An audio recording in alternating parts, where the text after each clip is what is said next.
Irregular period, अनियमित माहवारी। तो जब स्त्रियों में समय से पीरियड ना आए या जल्दी आ जाए या देर से आए और बहुत कम या ज़्यादा ब्लीडिंग हो तो इसे अनियमित माहवारी कहते हैं। और इसमें जो लक्षण है तो मासिक चक्र में बदलाव, तो 2 पीरियड्स के बीच का अंतराल 21 दिनों से कम या 35 दिनों से अधिक होना, तो यह प्रमुख लक्षण है जिसमें दिखाई पड़ता है। ब्लीडिंग में असमानताएं, पीरियड्स के दौरान बहुत कम या ज़्यादा ब्लीडिंग का होना, पीरियड्स का मिस होना, तो लगातार 3 महीने या इससे अधिक महीने तक पीरियड का न आना, पीरियड अवधि में अंतर, पीरियड का 7 दिनों से ज़्यादा समय तक चलना, तो यह एक प्रमुख लक्षण है जो इसमें दिखाई पड़ते हैं। और इसमें खून के थक्के भी बनने लगते हैं और ऐसे मामलों में पेट के निचले हिस्से में एक हल्का दर्द और ऐंठन बना रहता है और कभी कभी शारीरिक बदलाव, तो इसमें वजन का बढ़ना या अचानक घट जाना, तो ये सब प्रमुख लक्षण इसमें दिखाई पड़ते हैं। इसके जो कारण है तो हार्मोनल असंतुलन, तो इसमें क्या होता है, एस्ट्रोजन और प्रोजेस्टेरोन हार्मोन के स्तर में बदलाव की वजह से पीरियड्स बिगड़ जाता है। वजन में अचानक बदलाव, तो यह भी एक प्रमुख कारण है, इसकी वजह से भी यह समस्या पैदा हो सकता है। तनाव व चिंता, तो अधिक तनाव से कोर्टिसोल नामक हार्मोन बढ़ने से पीरियड प्रभावित होता है। पीसीओएस, तो पॉलीसिस्टिक ओवरी सिंड्रोम, तो स्त्रियों में हार्मोन असंतुलन की वजह से पीरियड अनियमित हो जाते हैं। थायराइड, थायराइड ग्रंथि के अधिक सक्रिय और कम सक्रिय होने की वजह से भी पीरियड प्रभावित होते हैं। कुछ अन्य कारक भी हैं जैसे जीवन शैली व खान पान की वजह से भी यह समस्या पैदा हो सकता है। गर्भ निरोधक गोलियां या स्टेरॉइड, ये दवाई भी का अधिक सेवन से भी मासिक धर्म की समस्या हो सकता है। अब चलिए बात करते हैं, यदि ऐसी समस्या है तो जैसे मान लीजिए हफ्ते और 10 दिन का अंतर हो रहा है, तो अपने डाइट पर, परहेज पर, योग पर ध्यान देंगे तो कभी कभी यह स्वतः ही ठीक हो जाता है।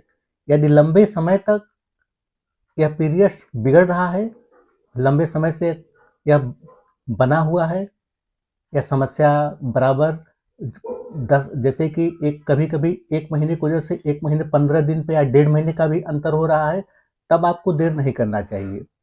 तब इसमें तुरंत इस विशेषज्ञ से मिलिए, क्योंकि अगर शुरुआती चरण में इसका दवा चल जाता है तो यह पूरी तरह से रिकवर हो जाता है, और जितना आप देर करेंगे तब दवा का रोल भी उतना बेहतर नहीं सिद्ध होता है, तो कुछ परेशानियां बरकरार रह सकता है। तो इसलिए ऐसे मामलों में तो पहली चीज देर नहीं करना चाहिए। और कुछ लोग ऐसा भी करते हैं कि किसी से पूछकर या किसी अन्य साधन से या खुद से दवा लेने की जो भूल करते हैं, ऐसा गलती नहीं करना चाहिए। कोई भी दवा लेने से पहले बिना डॉक्टरी सलाह के खुद से दवा लेने की भूल इसमें बिल्कुल न करें। तो इस बात का आपको बिल्कुल ध्यान देना होगा। इसके साथ साथ आप परहेज पर भी आपको ध्यान देना होगा। तो परहेज में जितने प्रकार के जंक फूड है, अधिक मीठा, चिकना, चाय, काफी, ज्यादा नमक, रेड मीट और प्रोसेस्ड मीट, तो इन सब चीजों से बिल्कुल परहेज करना चाहिए, क्योंकि जब तक आप परहेज नहीं करेंगे तो दवा का रोल भी उतना बेहतर नहीं, असर नहीं दिखाएगा। क्योंकि अगर आप परहेज नहीं करेंगे और दवा ले भी रहे हैं तो भी दवा का प्रभाव उतना बेहतर बॉडी पर असर नहीं दिखाएगा। इसलिए परहेज बेहद इंपॉर्टेंट है। इसके साथ साथ आपको अपने डाइट पर भी ध्यान देना होगा।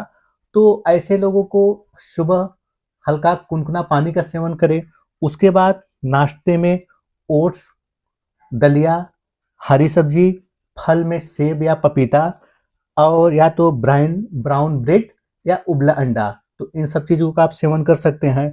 मिड मॉर्निंग में आप नारियल पानी लीजिए, चाहे 1 कटोरी फल लीजिए, और या तो ग्रीन टी लीजिए। और दोपहर में आप 2 रोटी लीजिए, या तो ब्राउन राइस लीजिए, और इसके साथ साथ दाल, चना और राजमा, हरी सब्जियां जैसे पालक और लौकी, और इसके साथ 1 कटोरी आप दही भी ले सकते हैं। और शाम में आप कोशिश करिए कि भुजे चना, मखाना, इसे हर्बल टी के साथ लीजिए।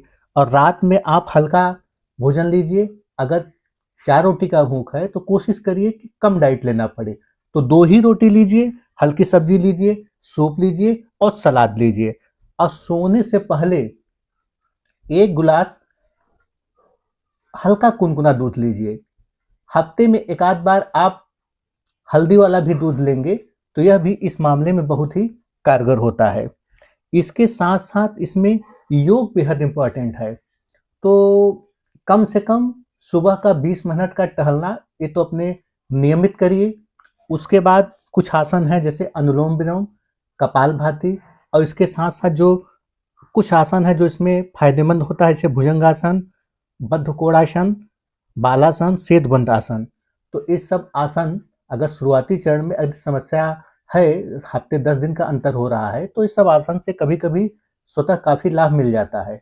लेकिन यदि समस्याएं लंबे समय से बना हुआ है, 1.5-2 महीने के ऊपर जा रहा है पीरियड, तब आपको देर नहीं करना चाहिए, क्योंकि तब आप केवल योग, डाइट और परहेज पर रहेंगे तो हो सकता है समस्या बढ़ जाए।